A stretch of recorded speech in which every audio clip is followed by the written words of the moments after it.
Innal hamdalillah nahmaduhu wa nasta'inuhu wa nastaghfiruh wa na'udzu billahi min shururi anfusina wa min sayyiati a'malina may yahdihillahu fala mudilla lahu wa may yudlil fala hadiya lahu. Asyhadu an la ilaha illallah wa asyhadu anna Muhammadan abduhu wa rasuluh. Rabbi shrah li sadri wa yassir li amri wahlul 'uqdatam min lisani yafqahu qawli. Subhanaka la ilma lana illa ma 'allamtana innaka antal alimul hakim. Allahumma ta'alaina hikmataka wa anshur alaina min khazani rahmatika ya arhamar rahimin. Rabbi yasir wa la tu'asir, Rabbi tamim bil khair. Allahumma la sahla illa ma ja'altahu sahla wa anta taj'al hazna idza syi'ta sahla. Wassallallahu ala sayyidina Muhammad wa ala alihi wasallam. Alhamdulillahi rabbil alamin. Sekalian muslimin muslimah dirahmati Allah Subhanahu wa taala sekalian, sama-samalah kita merafakkan syukur dan puji kita setinggi-tingginya kepada Allah Subhanahu wa taala kerana dengan limpah kurnia, taufik, hidayah dan izin Allah, kita dalam kalangan hamba-Nya dipilih oleh Allah Taala untuk hadir di surau Al-Aziz ini khususnya untuk sama-sama kita berjamaah mendirikan salat fardhu maghrib, kita berjamaah syukur alhamdulillah, dan kita hadir dalam keadaan beberapa mungkin mematuhi beberapa peraturan yang telah diwujudkan demi untuk kesejahteraan kita bersama. Sudah tentu berlaku sedikit kesukaran. Yakin dan percayalah bahawa kesukaran yang kita hadapi itu akan diberi ganjaran yang setimpal oleh Allah Subhanahu wa taala. Kesusahan-kesusahan mungkin kita datang terpaksa memakai penutup muka, terpaksa bawa sejadah, terpaksa suhu badan, terpaksa pakai sanitizer dan sebagainya, terpaksa menjarak, ya, dan tidak boleh lagi bersalam-salaman bebas seperti yang sudah-sudah.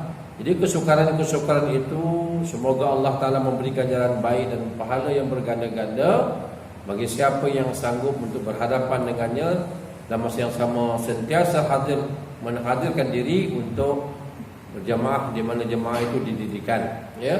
Dan janganlah kita terlampau takut, lebih takut kita kepada Allah Subhanahu wa taala.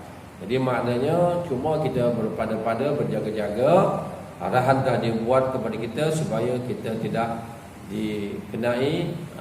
InsyaAllah kalau kita sama-sama memelihara, menjaga peraturan yang dibuat khususnya di surau Al-Aziz ini, mudah-mudahan kita dihindari oleh Allah Subhanahu wa taala. Nama terkena juga, kita tidak akan boleh lari daripada qada dan qadar ataupun takdir ataupun ajal yang telah ditetapkan, ditentukan oleh Allah Subhanahu wa taala. Kita tak akan boleh lari.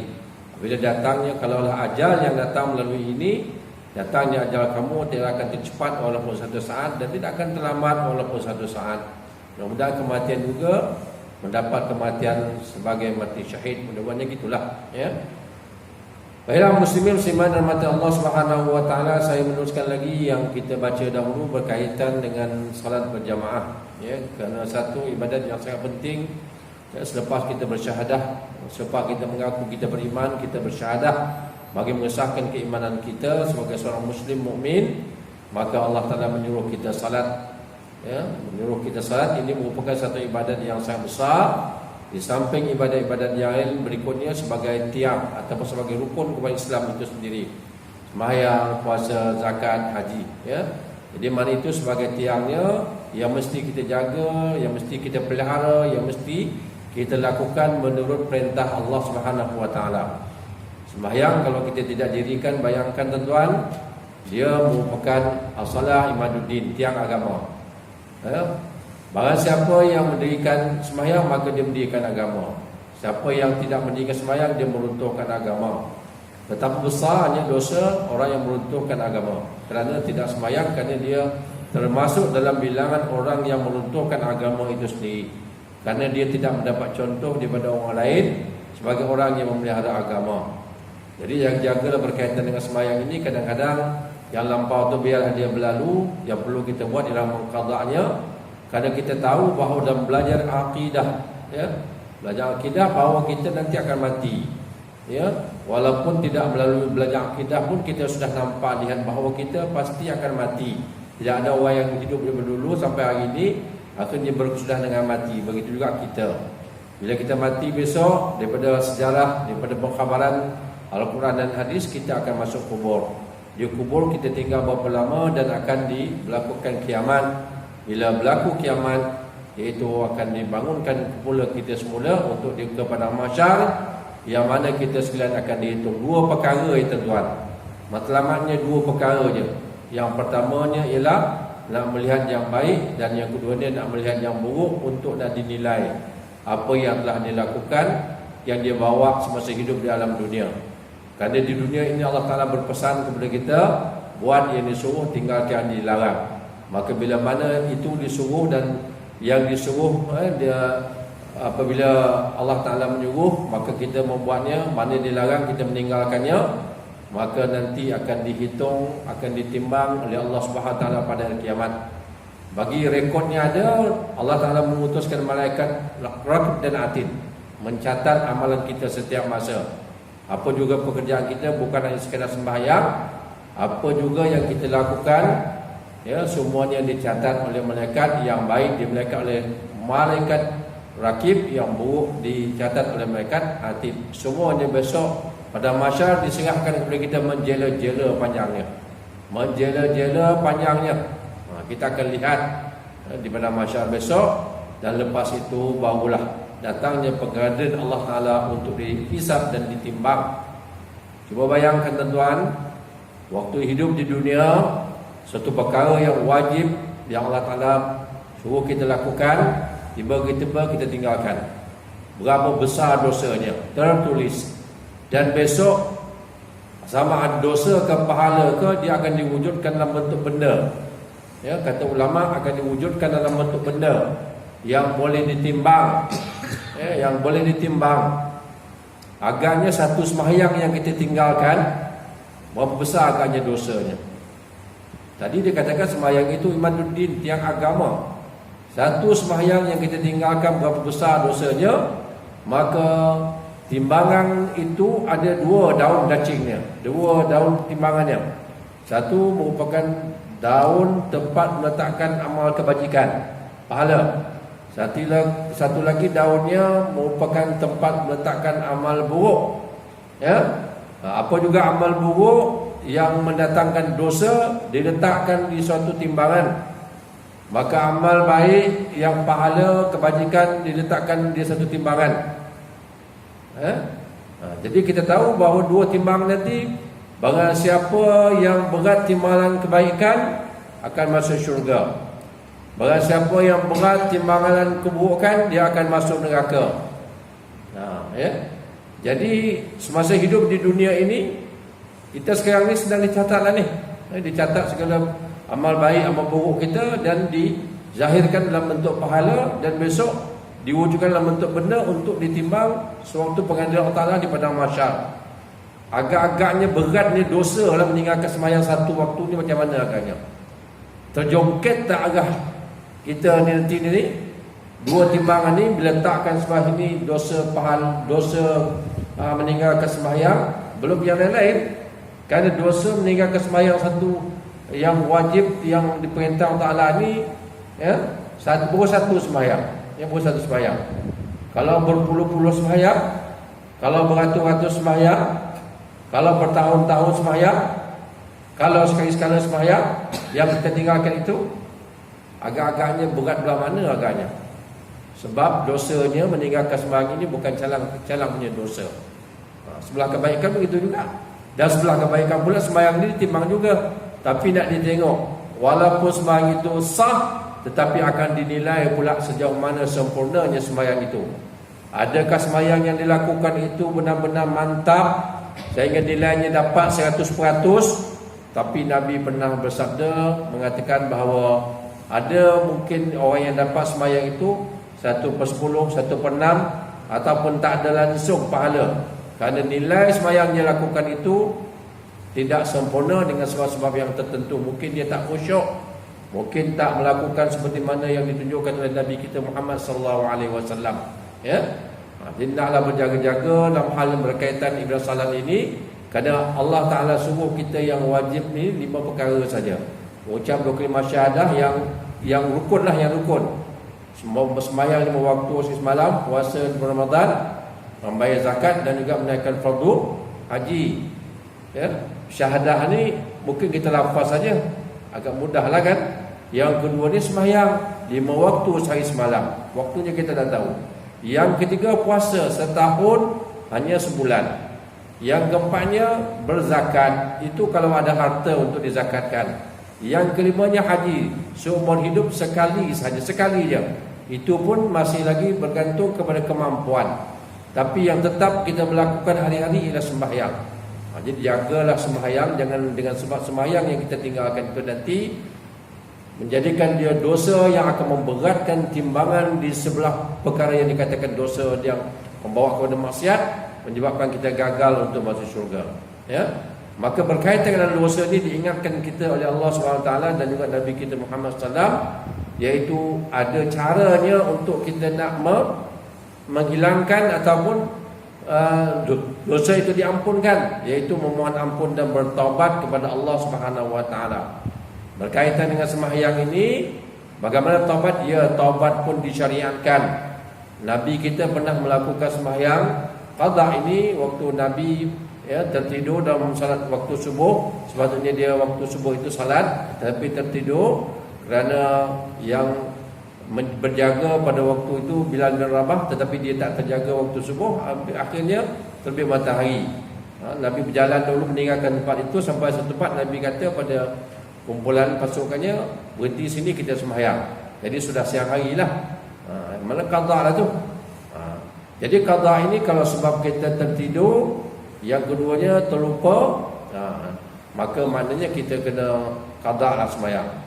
Habis macam mana sembahyang yang tidak dikerjakan bukan kerana tak tertidur, bukan kerana kita lupa, ya. Macam mana sembahyang itu? Ya. Maka sembahyang itu lebih lagi lah disuruh untuk kita mengqada dan mohon ampun benar-benar kepada Allah Taala kerana kita meninggalkannya tanpa sebab. Ya. Jadi tak nak besok wujudnya lagi di padang mahsyar benda-benda yang kita tinggalkan ini kekal sebagai dosa. Kerana apa juga dosa yang telah terampun Allah Taala di dunia ini nanti, dia akan tidak wujud lagi di padang mahsyar besok. Kita mengharapkan supaya daun timbangan di sebelah kemaksiatan itu kosong.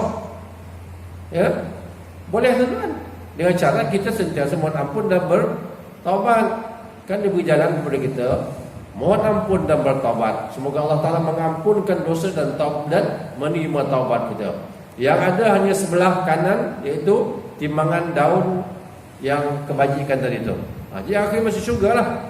Tapi kalau kita biarkan kekal, tak nak qada, yang sekarang ni pun dah sedar masih lagi tinggal satu waktu, nampaknya kita lah sendiri yang menempah kedudukan yang begitu. Ya? Jadi kita berjaga-jaga, jangan lupa mohon ampun dan bertaubat kepada Allah Ta'ala, supaya besok pada mahsyar tidak wujud lagi dosa-dosa untuk nak diletakkan di daun dacing yang timbangan di sebelah kemaksiatan itu. Yang ada hanya sebelah kebaikan saja. Akhirnya kita masuk syurga, banyak sebelah kebaikan itu, ya, maka nanti dalam syurga kita akan duduk pada darjat yang tinggi. Tengoklah sebanyak mana ganjaran kebaikan, pahala yang kita bawa waktu masuk ke dalam syurga Allah Subhanahu wa taala. Jadi gitu. Jadi mohon ampun dan bertaubatlah selalu kepada Allah Subhanahu wa taala. Orang kafir pula tuan-tuan, dia kosong juga. Daun dacingnya kosong juga orang kafir. Orang yang menyekutukan Tuhan, orang kafir dacingnya sebelah kosong juga. Yang kosong bukan sebelah kebaikan. Yang kosong bukan sebelah keburukan. Yang kosong ialah sebelah kebaikan. Kerana dia buat baik macam mana pun, dia tidak akan menjadi pahala kebaikannya. Itu sebabnya dia itu sebelah kebaikan besok kosong. Yang berat timbangannya ialah sebelah keburukan. Kebaikan yang pernah dilakukan di alam dunia ini, Allah Ta'ala dah bagi dah. Di alam dunia ni dah balas dah. Sekarang Allah Ta'ala bagi dah. Dia buat baik kan, Allah Ta'ala bagi dah. Tapi dia akan besok dia tak merasa kerana kebaikan yang dia lakukan, kebajikan yang dia buat itu tidak mendatangkan pahala. Ya? Baik. Satu perkara yang kita nak jaga berkaitan dengan saya kata sembahyang tadi itu, yang sangat penting yang kita nak kena jaga ialah menjaga adab sembahyang. Kerana tadi walaupun kita melakukan ibadat salat, tetapi masih ada masalah lagi mungkin. Sembahyang itu tidak dinilai sebagai sembahyang yang sempurna kerana tidak khusyuknya, kerana apa yang ditunjukkan oleh Nabi kita tak patuh 100%, menyebabkan sembahyang tidak sempurna. Sah itu sah, tapi pahalanya sangat kurang. Tidak seperti mana yang dijanjikan pahala yang besar. Salah satu yang kita nak kena jaga sembahyang ini ialah adab. Adab kena jaga. Adab. Kalau kita sembahyang berjamaah, adab sebagai imam dan adab sebagai makmum. Kita sebagai makmum sembahyang yang ramai-ramai ini kena ada adab. Kalau kita tidak beradab, maknanya kita tidak beradab dah di hadapan Allah. Kerana waktu kita sembahyang kita kepada Allah, sebesar-besar adab ialah adab kita dengan Allah Subhanahu Wa Taala. Hidup kita ini dilingkungi oleh adab. Kalau tidak beradab, cuba bayangkan tuan-tuan. Semua kita beradab. Dia bersama mak bapak beradab, bersama keluarga beradab, bersama masyarakat beradab, dalam majlis kita beradab. Lebih-lebih lagi lah waktu kita beribadat kepada Allah, mestilah kita beradab. Jangan kita buat lebih kurang. Kerana kalau kita lihat ada juga orang melakukan hal yang berkaitan ibadat lebih kurang. Kalau bab sembahyang ini, yang mana nak beradab semua sekali. Bermula daripada kita melaksanakan syarat sah sembahyang itu, mesti kita sempurnakan adabnya. Apa dia syarat sah sembahyang? Yang pertamanya, contohnya ialah kita, orang yang sembahyang ini mesti dia suci daripada hadas kecil dan hadas besar. Tanya diri kita, waktu angkat hadas besar dan kecil itu kita beradab ke tidak? Ikut tata cara yang ditunjukkan oleh Nabi kita, beradab waktu angkat hadas kecil, waktu angkat hadas besar. Atau buat lebih kurang cincang gitu je. Banyak-banyak kita tengok sama-sama, kadang-kadang kita ambil wuduk, macam mana ke setengah tu cincai sangat caranya. Ada orang tu buka air pun curah-curah, free lah, kan free kan. Ada orang yang faham, saya tengok antara menitik dengan tidak ayat itu baguslah, kerana dia menghayati sunnah Nabi kita Muhammad SAW. Bukan nak bagi mencurah sah, tak mencurah-curah air, tapi wuduk kita tidak sah. Itu dari segi penggunaan air dah tak beradab lah. Dari segi mengatakan air, cara pembasuhan, cara basuh muka macam mana.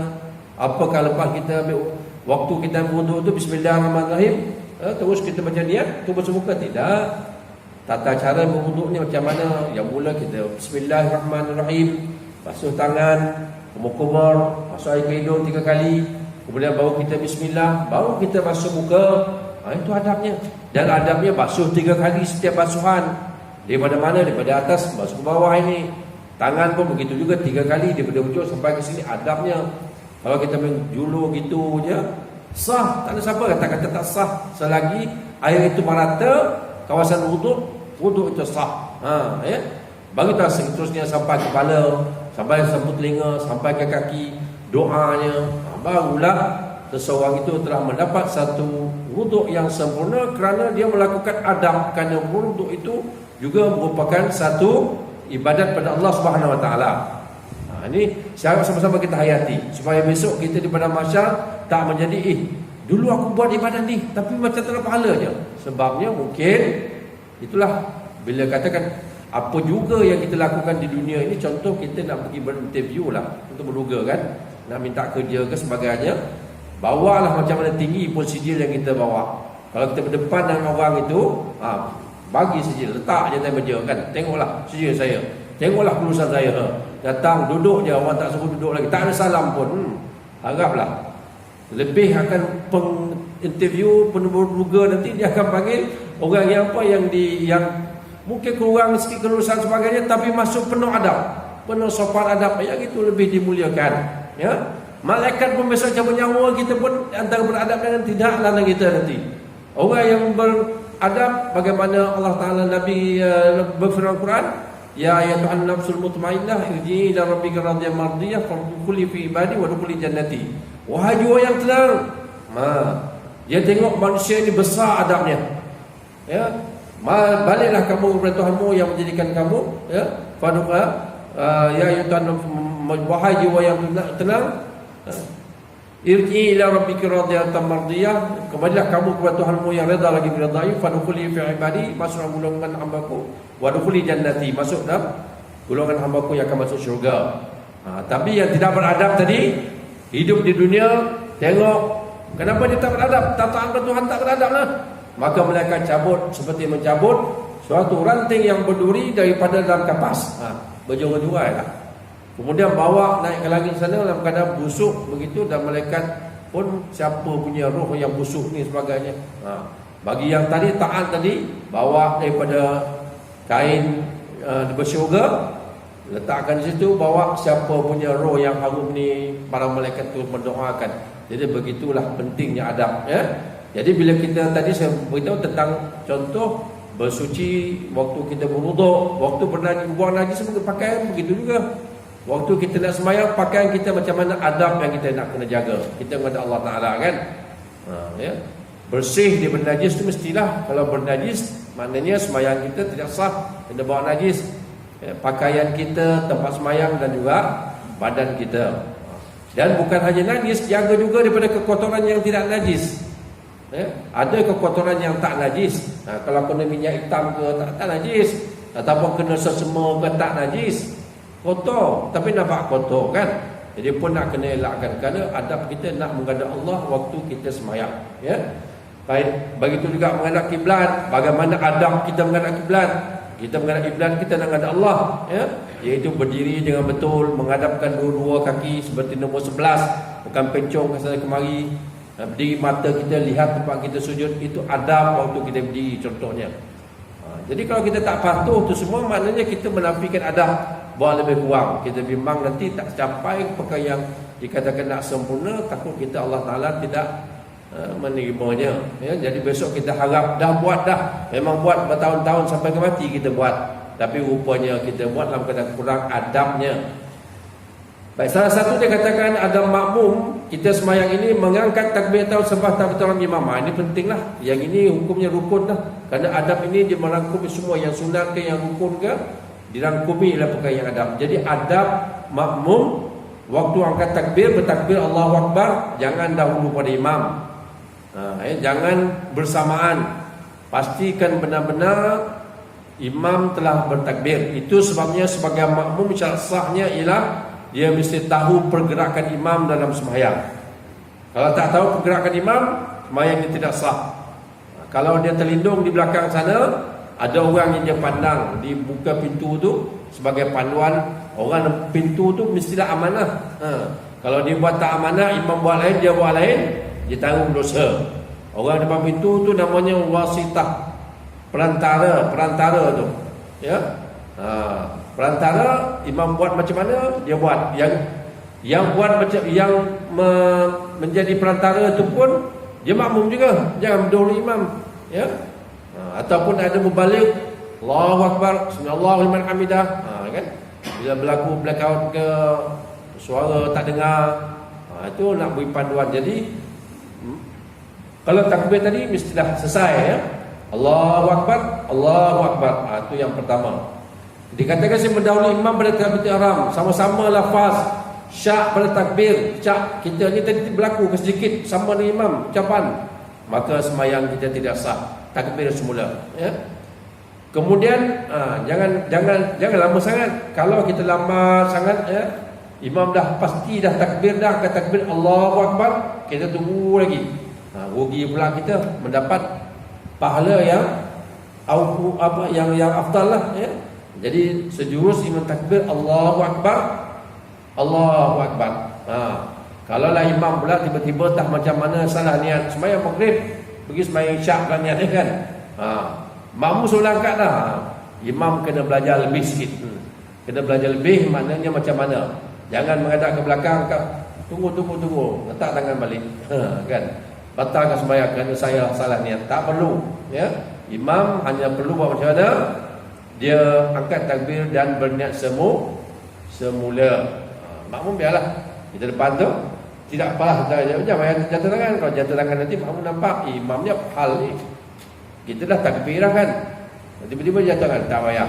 Kita Allahu Akbar, salah niat pula, makmum dah angkat takbir ni. Bagi nak jaga suasana, begini saja, tangan biarlah, kalau angkat tangan ni hukumnya sunat. Allahu Akbar, berniat semula, gitu. Berniat ikut yang betul, ya. Tapi kita makmum, kalau kita salah jangan juga tak. Makmum jatuh balik, angkatlah yang keduanya, ya. Baik, yang kedua membaca doa iftitah. Ramai orang tak baca. Dia belajar memang dah pandai dah. Doa iftitah ni sunat ayah je dia kata. Buat tak apa, tak buat pun tak apa. Doa iftitah dalam mazhab Syafi'i sunat dibaca. Imam baca, kita pun baca lah sama. Ya. Kecuali mazhab Maliki dia tak baca doa iftitah. Syafi'i disunatkan. Dia kata selain iftitah tu dibaca oleh imam dan orang-orang yang sendiri. Imam An-Nawawi telah menyebut secara panjang lebar kitab Azkar. Jadi doa iftitah ni ada beberapa lafaz lah yang diajarkan kepada kita oleh Nabi kita Muhammad SAW. Tapi yang selalu kita baca ialah Allahu Akbar kabira walhamdulillah katsira, ataupun nak baca terus wajjahtu wajhal ladzi fatas samawati wal ardi pun boleh, ataupun nak ambil lafaz yang lain pun boleh juga, ya. Cuma menggabungkan yang panjang bagi imam tidak digalakkan. Imam tidak boleh memanjang-manjangkan dalam sembahyangnya. Ya, nak baca kunut panjang-panjang tak boleh. Nak baca surah panjang-panjang tak boleh. Diajarkan kepada kita surah-surah yang perlu dibaca oleh imam waktu menjadi imam, kerana nak jaga makmum di belakang. Nanti baca panjang-panjang, imam semakin surut, ramai yang tak nak datang dah. Terutama pada waktu subuh, orang nak cepat pergi kerja, takut jam. Alasannya lah kan, kan alasannya. Sibuk alasan lah kalau orang tak nak ni. Tapi imam kena bijaksana. Musim-musim sekarang katakan lambat masuknya waktu, kita pun bacalah. Fatihah pun memang wajib dibaca. Surah itu jangan baca surah yang panjang-panjang, ya. Tidak. Waktu sujud, waktu rokok 3 kali je baca. Sujud 3 kali je. Janganlah pergi panjang sujud akhir sampai 6 kali 7 kali. Jangan lepas sunat lebih banyak. Tak perlu, tidak boleh oleh imam, ya. Baca 3 kali seperti mana yang lazim dibaca. Kalau nak baca panjang-panjang, kalau yang hadir tengok Ustaz Alim ada, Tuan Haji Daud ada, kan, orang pencen-pencen ni kan, kalau mereka tu setuju panjang-panjang, ada Haji Roslan, aku tak setuju, dia kata nak hantar cucu kan, tak boleh tu, walaupun seorang kan.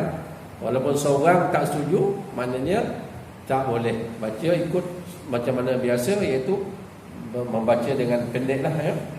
Tapi jangan potong-potong, tak baca doa iftitah sebagainya, tak.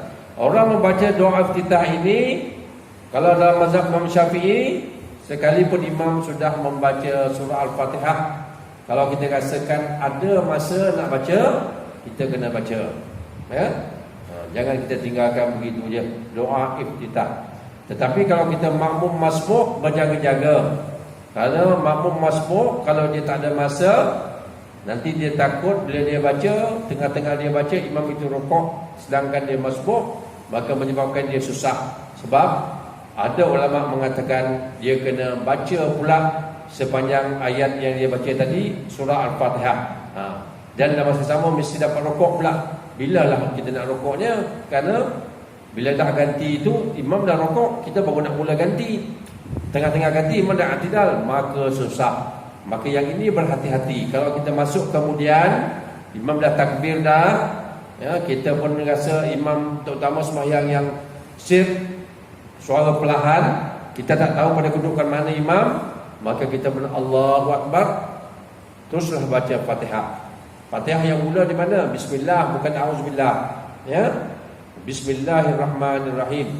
Kalau tiba-tiba tengah baca Bismillahirrahmanirrahim, imam rokok, maka jangan sambung lagi, terus rokok dalam sama dengan imam. Mudah, bukan susah. Ini yang kita susah menyusahkan. Tapi kalau kita imam depan Allahu Akbar, kita Allahu Akbar ke takbir, itu takkanlah kita tak nak baca doa kita, bacalah, ya. Kalau kita pasti imam tu lama lagi, kita kena baca doa kita. Kalau kita rasa tak sempat, jangan baca surah Al-Fatihah saja, ya. Sedang kita membaca surah Al-Fatihah dah habis, imam pergilah baca surah. Kalau semayang yang siap perlahan lah, makmum kena baca surah ke tidak? Semayang Zuhur Asar ni, boleh tak? Boleh baca. Tapi kalau imam dah berhenti, dah rukuk, imam baca inna a'tayna waktu asar, kita pergi baca wadduha. Nak dapat pahala banyak. Sebab timbang berat kan? Berat. Innama ju'ilal imam yu'tamma bihi. Semuanya imam itu dijadikan untuk diikuti, ya. Jadi maknanya rukuk dia bersama imam, wadduha wal laili idza saja. Allahu akbar, kata imam, dah cukup. Sebab Fatihah itu surah itu bukan Fatihah. Kalau Fatihah makmum yang muafiq wajib habiskan. Ingat ya. Kecuali makmum muafiq yang uzur, imam cepat sangat baca. Ya. Sepatutnya kalau kita ni muafiq, sebab jadi muafiq ini tempoh kita bersama imam berdiri tadi cukup masa pada pandangan orang ramai untuk kita kadarnya untuk baca Fatihah. Tapi entah macam mana imam itu, ya, tiba-tiba kita mendengar, contoh di antara ni kita dengar dia baca Fatihah, dan biasanya lepas Fatihah dia baca surah, tiba-tiba dia tak baca surah, dia rukuk. Maka pada ketika itu kita tadi sudah ada masa tempoh tapi kita tak baca, sebab kita menunggu imam nak baca surah. Maka kita makmum yang muafiq yang uzur, maka jangan rukuk, kerana muafiq wajib menghabiskan Fatihah. Dan makmum muafiq yang uzur boleh tinggal 3 rukun yang panjang. Imam rukuk baca, imam i'tidal baca, sujud baca lagi tak habis. Sujud yang kedua pastikan habis di situ, dan kita rukuk. Bila rukuk imam nak i'tidal, bangunlah, sebab kita dah buat sujud. Kita dah buat rukuk, i'tidal, sujud, maka sujudlah kita ikut imam. Bila kita ikut imam rakaat yang kedua, bangun imam, kita Allahu akbar, imam pergi pula rukuk. Rakaat yang kedua kita tidak lagi jadi muafiq, kita jadi masbuk, kerana tempoh berdiri kita dengan imam. Ya, sebab kita membaca tadi itu ikut urutan sembahyang kita. Tempoh berdiri kita dan imam tadi itu sebentar sangat, tidak memuatkan satu kadar bacaan Fatihah. Tak sempat pun bangun Allahu akbar, Allahu akbar, imam pergi rukuk. Maka berdiri, sempurnakan berdiri, rukuk, pasti mesti dapat tamakninah sama dengan imam rukuk tu. Tu. Jadi maknanya orang masbuk ini mungkin berlaku rakaat yang pertama, mungkin berlaku rakaat yang kedua, ya. Rakaat pertama tadi dia muafiq tu, dia mesti ambil Fatihah. Maka rakaat yang kedua tadi masbuk kerana tempoh berdirinya tidak mencukupi. Jadi habis doa iftitah baca dengan betul, ya, baca dengan ada masa baca. Kalau masbuk tak perlu baca apa dia, walaupun a'udzubillah, tuan-tuan. Ya, kita masbuk tiba-tiba a'udzubillahi minasyaitanirrajim, imam pun Allahu akbar. Kena bayar dengan surah Al-Fatihah. Kan susah, kerana ada orang tak dapat bezakan a'udzubillah dengan Fatihah. A'udzubillah bukan sebahagian daripada Fatihah. Sebahagian daripada Fatihah apa dia? Bismillahirrahmanirrahim. Jangan tak baca bismillah pula. Bismillahirrahmanirrahim kalau ditinggalkan tak sah sembahyang kita. Mazhab kita lah, ya, mazhab Syafi'i.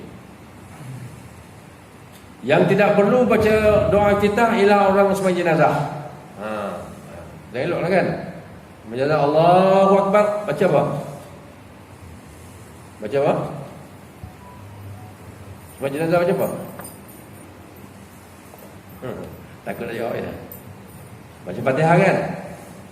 Takbir imam Allahu akbar, bacanya Allahu akbar kabira. Kan? Bukan Allahu akbar kabira. Baca bismillahirrahmanirrahim kan? Kita baca doa bukan, maaf.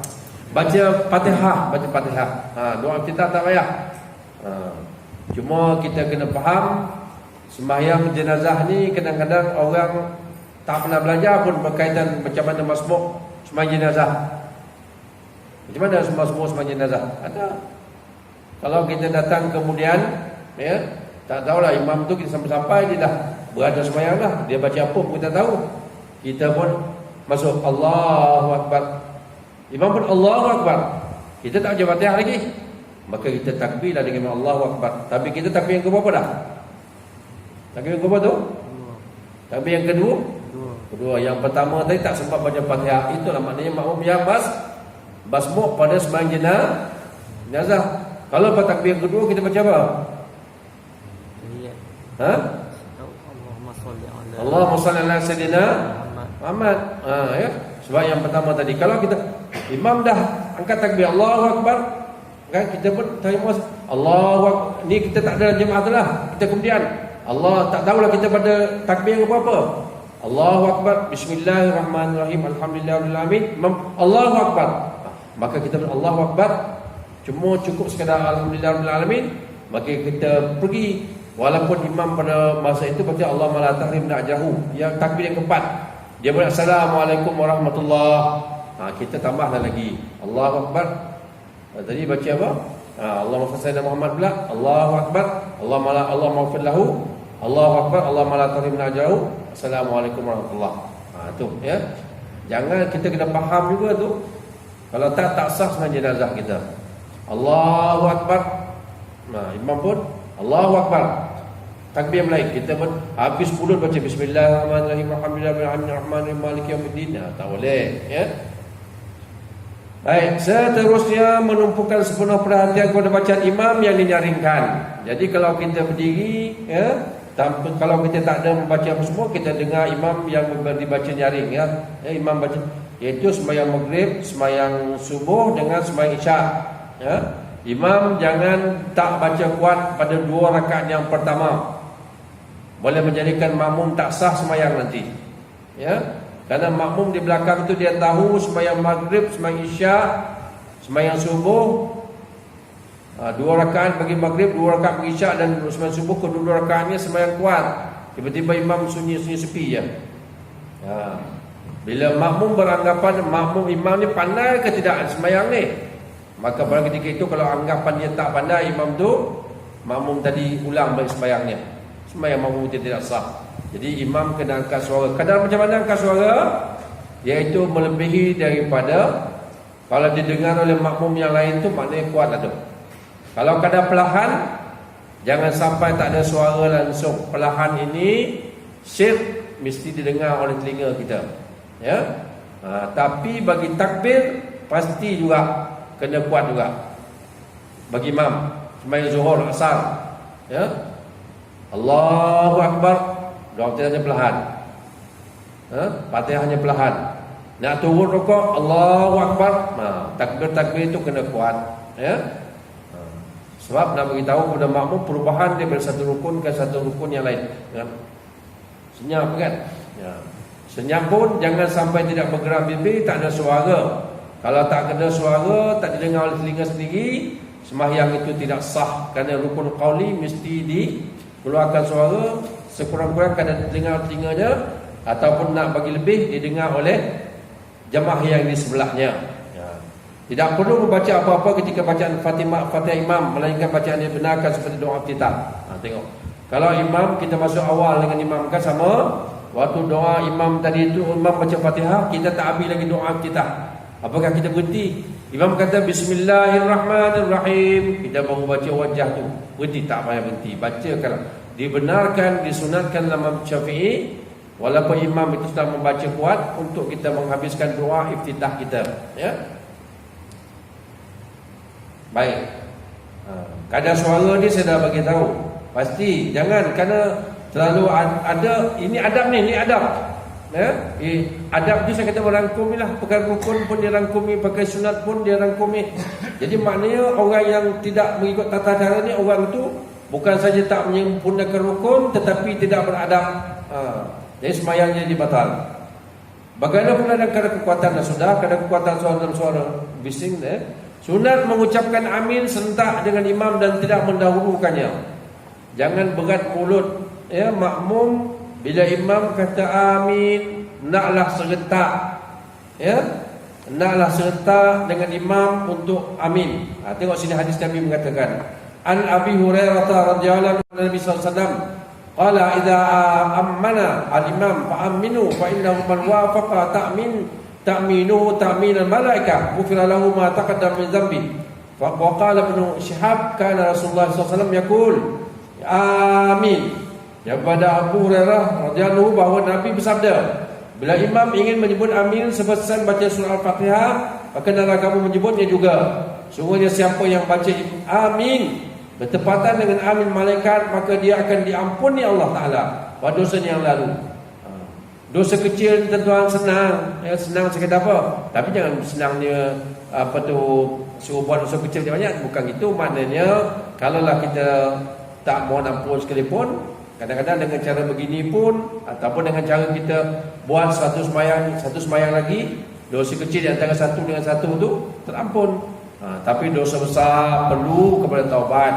Taubat ini tengok dosa dengan orang ke, dosa dengan Allah ya, dosa dengan makhluk ke, dosa dengan Allah. Macam sembahyang tadi, dosa kita dengan Allah lah ya.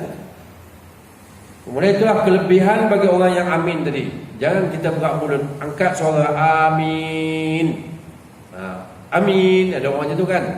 Tempat kita lazimnya orang sebut ialah amin. A tu panjang, min pun panjang.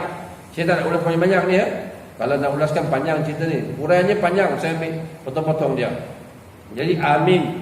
Begitu juga jangan lupa untuk kita aminkan waktu imam baca kunut. Imam kena faham. Walaupun musim sekarang ni, musim apa ni, Covid ni, kebanyakan imam baca kunut. Janganlah setiap pagi pergi baca kunut panjang-panjang. Kunut tolak bala tu bolehlah, benar tolak bala baca dia pendeknya. Yang makruh hukumnya memanjang-manjangkannya, ya. Baca. Jadi kita amin setakat mana? Allahumma hdina fi man hadain wa afina fi man afait wa tawallana fi man tawallait. Amin, amin, amin. Ya. Fa innaka taqdi wa la yuqda alaik wa innahu la yuzlimu wa la yuzlimu. Tabarak rabbana wa ta'ala falakal hamdu wa astaghfiruka. Sama benda tu. Fa innaka taqdi, maka kita baca sama-sama. Sebaiknya kalau tak nak baca, nak amin juga. Tak perlu amin. Pada waktu itu asyhad saja. Karena itu bukan doa lagi. Fa innaka taqdi, dia dah masuk sana mana sanjungan pujian. Yang pertama tadi itu doa, Allahumma hdini fi man hadait, ya. Wa afini fi man afait, itu masih doa. Kemudian waktu disebut wa sallallahu ala sayyidina Muhammad, waktu itu kita kena baca sama-sama selawat. Wa sallallahu ala sayyidina Muhammadun nabiyil ummi wa ala alihi wa sallam. Ya. Jadi jangan kita diam je. Habis kalau kita tak baca, sedangkan dia itu sunat af'al, kena sujud sahwi ke? Makmum. Kalau makmum melakukan kesilapan waktu dia ikut imam, yang kalau dia sembahyang sendiri kena sujud sahwi, tapi kalau dia ikut imam jangan buat sujud sahwi sendiri. Maka itu ditanggung oleh imam. Kekurangan itu ditanggung oleh imam. Macam Fatihah tadi contohnya. Sekalipun Fatihah itu rukun, tetapi dia itu makmum yang masbuk, dia nakkan dapat rakaat itu, bila imam rokok dia rokok, maka Fatihah ni ditanggung oleh imam. Jadi kalau tadi kunut tu tiba-tiba kita tak baca, tak baca kan, walaupun kunut itu dibaca hukumnya ialah apa, sunat af'al, tetapi kita sudah ikut imam, jangan kita buat sujud sahwi bersendirian. Kecuali imam tak buat, baru kita buat sujud sahwi. Contoh, waktu rakaat yang kedua imam baca doa kunut tetapi dia tak baca, tiba-tiba dia sujud. Sujud kan? Apakah kita nak berdiri baca? Boleh? Ingat elok. Ya. Kalau lah rakaat yang kedua subuh, sami Allahu liman hamidah, kita berdiri nak baca kunut, imam Allahu akbar, dah cecah dahi, jangan ada makmum sebut subhanallah. Kalau ada makmum sebut subhanallah, imam angkat dahi balik, bangun berdiri baca doa kunut. Sembahyang itu tidak sah. Kerana imam sudah pergi buat rukun, tiba-tiba dia bangun untuk buat sunat. Kena jaga-jaga. Kalau dia ada tak dahi, dah lah, kita ikut dia. Ataupun waktu dia turun, kita ada masa nak baca Allahumma fili Allahumma fili ya ghafur sallallahu alaihi wasallam Muhammad wa ala alihi wasallam. Tu rukuk, atidah, sujud. Kamu tu sujud, tu sujud. Dapatkan sujud bersama dengan imam, supaya kita tak tinggal satu rukun. Ya. Saya ulang balik. Kalaulah sekiranya imam tak baca kunut, kita nak baca makmum, boleh. Ya. Boleh baca, tapi pilihlah yang pendek. Contoh yang sebut ni, contoh Allahumma ighfirli ya ghafur wa sallallahu alaihi wasallam Muhammad wa ala alihi wasallam. Kemudian kita turun sujud, pastikan waktu kita turun sujud kita dapat bersama dengan imam sujud, supaya kita tidak dikatakan orang yang tinggal satu rukun daripada imam. Kalau kita tinggal satu rukun daripada imam dengan sengaja, hukumnya haram. Tinggal dua rukun daripada imam menyebabkan sembahyang kita batal. Tadi kalau kita memilih nak sama dengan imam tak baca, tak apalah. Nanti boleh disempurnakan balik kunut yang tidak dibaca oleh imam dengan buat sujud sahwi. Sebelum dia bagi salam, imam buat sujud sahwi. Tiba-tiba imam lupa. Bila dia lupa, maknanya kita tunggu pula dulu, jangan bagi salam dulu. kemudian dia berwirid sebagai imam, maka kita buat sujud sahwi. Bukan sujud sahwi kerana kita lupa baca kunut, tapi kerana imam tadi lupa nak baca kunut. Kunut kita, sujud sahwi kita kerana imam lupa nak buat satu perkara yang sunat ab'ad tadi tu. Itu dia. Ya. Kalau tuan-tuan nak rasa dah faham lagi, boleh buat pertanyaan. Tetapi itu sunat ban dia. Satu lagi sunat ban ini ialah pada tahiyat awal. Tahiyat awal ya. Tahiyat awal tak boleh. Tak boleh kita baca. Kalau tiba-tiba rakaat yang kedua nak pergi rakaat ketiga, kita duduk baca tahiyat awal dulu. Tiba-tiba imam bangun, Allahu Akbar, kita angkat kepala, imam dah berdiri tegak dah. Biarlah dia, aku nak baca tahiyat awal dulu. Batal sembahyang kita. Nak baca juga berdegil. Awal-awal dia mufaraqah. Tak ada lagi imam mufaraqah lah. Yang sebut itu batal sembahyang kan. Yang kali tak hati mufaraqah, maknanya kita tak bersama imam dah. Bangun dia ikut imam. Tadi kunut boleh. Apa sebab kunut boleh? Kerana tadi kita sama-sama berdiri dengan imam untuk berdiri i'tidal. Imam berdiri, kita berdiri. Tapi masa itu kita gunakan untuk baca kunut. Tapi tadi duduk ta'awal tak ada, duduk tak ada, imam pun tak duduk. Jadi kita tidak boleh duduk membaca ta'awal, ikut saja. Ikut. Nanti tak apalah, tak batal sembahyang, sebab itu sunat ab'ad, tetapi dituntut buat sujud sahwi. Baik. Seterusnya tuan-tuan, yang kita nak jaga adab ini, memulakan pergerakan di rukun yang lain setelah pergerakan imam sempurna. Kadang-kadang satu masjid saya pergi satu surau, alhamdulillah, mungkin makmumnya dah belajar dan dia ikut Allahu Akbar, imam rukuk, baru makmum rukuk, Allahu Akbar. Sami Allahu liman hamidah, baru makmum sami Allahu liman hamidah. Imam sujud Allahu Akbar, baru makmum sujud. Saya kata makmum di sini dah mengerti ni, dah faham. Ya? Kita nak beradab dan hukumnya memang disunatkan kita ikut imam itu. Fa iza kabbara faqab. Dia kata bila imam takbir maka kamu takbir. Allahu Akbar, baru kita Allahu Akbar. Sami Allahu liman hamidah, sami Allahu liman hamidah. Allahu Akbar, terus sujud. Allahu Akbar, kita sujud. Jangan kita pergi, imam bergerak, kita bergerak. Imam sebut, kita sebut. Jangan. Ya? Itu tak beradab tu. Salah satu adab yang disuruh kepada kita ialah pastikan pergerakan kita sebagai makmum selesai imam sebut takbir tadi tu. Ya? Takbir ittiqal nama dia. Ataupun takbir ittiqalat. Tapi pada imam dia ingatkan juga. Imam kena tahulah. Janganlah dia Allahu Akbar, baru nak bergerak dah habis bar dia. Syallah dah, belum bangun lagi. Allahu Akbar dah habis. Tak boleh lagi tu. Kerana pada imam disuruh, pada kita pun ucapan itu sepanjang yang kita pergerakan kita itu mesti diucapkan dengan lafaz takbir intiqal tadi. Ya. Cuma kalau kita bangun daripada sujud, tuan-tuan, nak berdiri, dia ada 3 keadaan. Bersujud kan panjang kan? Allahu Akbar, 3 keadaan. Satu keadaan ialah angkat kepala, Allahu Akbar. Kita duduk di antara 2 sujud, berhenti, kemudian kita bangun. Satu. Yang kedua,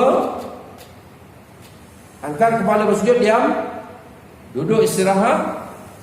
Daripada istirahat, Allahu Akbar, berdiri. Cara yang kedua. Cara yang ketiga ialah daripada angkat kepala sujud, Allah, duduk istirahat pun masih Allah lagi, diri, akbar. Itu cara yang ketiga, itulah yang terafdal, yang terbaiknya. Ya. 3 cara tu. Jadi kalau ada orang buat salah satu daripada cara tu, jangan kita salahkan nanti. Tapi yang afdal ni cara yang ketiga, daripada angkat kepala sampai kepada berdiri. Jadi makmum tadi baru angkat kepala dan berdiri. Dan imam tadi tunggulah sekejap. Makmum tadi berdiri, barulah dia memulakan bacaan surah Al-Fatihah bagi memberi kesempatan untuk makmum-makmum sekaliannya itu mendengar bacaan Fatihah imam. Kena ingat yang ini, kerana yang ini banyak saya tengok berlaku. Banyak berlaku, dia tak sabar-sabar. Kalaulah berlaku 2 kali macam tadi pun mendahului imam, takbir makmum tadi itu boleh menjadikan makmum punya sembahyang pun jadi batal, walaupun dia itu perkara yang sunat. Baik, seterusnya adab yang kita nak jaga waktu sembahyang, banyak adab tuan-tuan. Ini perkara-perkara yang besar yang saya sebut ni, ya. Adab yang kita nak kena jaga ialah apa dia lagi? Kunut tadi sudah sebut, ya, iaitu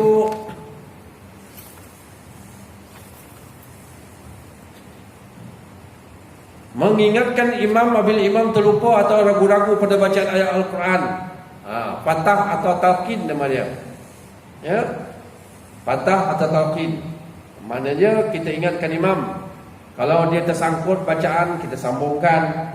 Kalau dia itu tersalah, kita betulkan.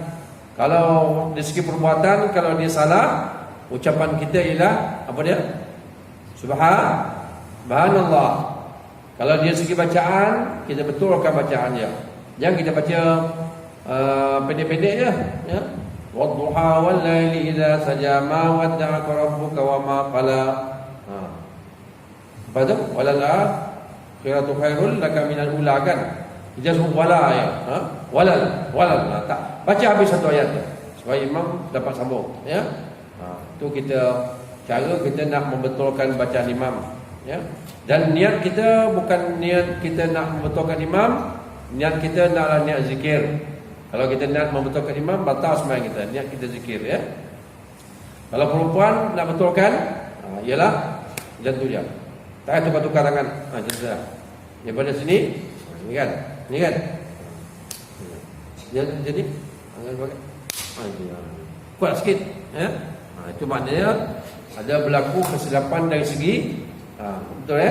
Tak payah tukar ayat. Ni angkat je. Yang ini tolak ke belakang. Kalau ni senang lah pun ni. Mengingatkan, ya. Tegur subhanallah kalau silap dari segi perbuatan. Subhanallah, ya. Tapi kena tengoklah tadi tu. Contohnya, jangan waktu itu kalau contoh semacam kunut dan tahiyat awal tadi tu, imam dah sujud, kita berdiri subhanallah, imam dia, itu salah cara kita beri teguran. Kita kena ikut je. Tahiyat akhir awal tadi tu, imam dah berdiri dah, kita duduk subhanallah, imam duduk, itu salah cara kita. Tak payah ucapkan subhanallah, kita ikut dia, ya.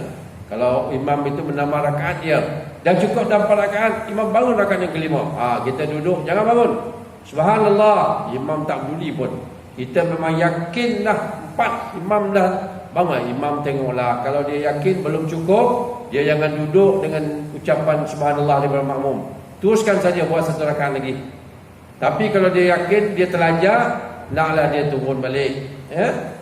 Jadi kita makmum tadi, kalau imam tak turun, kita yakin 4, makmum tu imam tadi yakin pun baru 3, dia buat 1 lagi, maka makna makmum tadi 2 pilihan. Yang pertama, sama ada dia itu berniat mufaraqah, maka dia teruskan baca tahiyat dan dia bagi salam, ataupun dia tunggu imam itu duduk baca tahiyat, maka dia baca tahiyat sama, kemudian bagi salam sama dengan imam, ya. Gitu. Baik, seterusnya mengingatkan imam yang ke sedikit sampaikan lagi, ya, menyebut sami Allahu liman, kita bergerak bangun daripada rukuk kepada i'tidal. Jadi ini pun ada perbincangan, sami Allahu liman hamidah, Rabbana lakal hamd. Itu tak apalah, itu bab yang kita ni.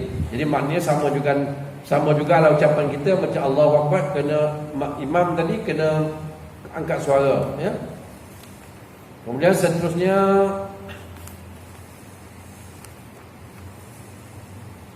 cukuplah setakat itu, ya, kerana musim ini pun memang tak disuruh panjang, ya.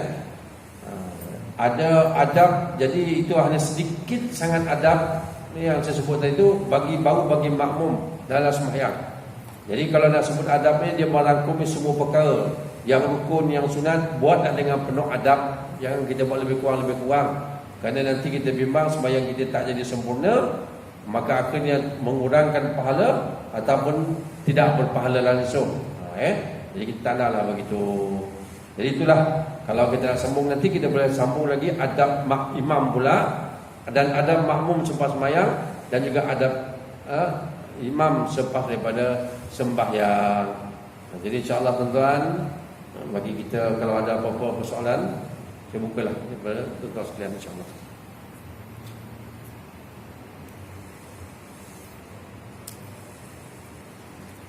Kita mohon ampunlah pada Allah Ta'ala ya. Sekarang ni pun kita tak dapat menyempurnakan sesempurnanya sembahyang berjemaah seperti mana yang dikendaki, rapatkan saf sebagainya kan. Kita pun diaturkan gini oleh pejabat mufti sebagainya. Kita mohon ampunlah kerana kita tak dapat nak lakukan seperti kehendak yang ditunjukkan oleh Nabi kita Muhammad sallallahu alaihi wasallam, supaya kita rapat sebagainya kan. Bila kita sembahyang kena pakai sanitizer sebagainya, kena pakai ini makruh ya? Tetapi oleh kerana ada sebabnya maka tidaklah dimakruhkan ya? Kerana ini perempuan pun waktu sembahyang dia tidak disuruh memakai apa tu, niqab kan. Waktu sembahyang perempuan buka muka dan juga dua tapak tangan buka ya? Kita lelaki tapi sekarang dah pakai ni. Jadi maknanya bersebab keuzuran, ada musibah sebagainya, tidaklah menjadi satu perkara yang dikatakan makruh tadi itu ya. Itu kita mohon ampun Allah Ta'ala. Semoga Allah Ta'ala masih lagi kekal memberikan kurniaan pahala yang berlipat kali ganda sembahyang jemaah yang kita sama-sama hadir ini. Jadi tak ada masalahnya. Tak ada.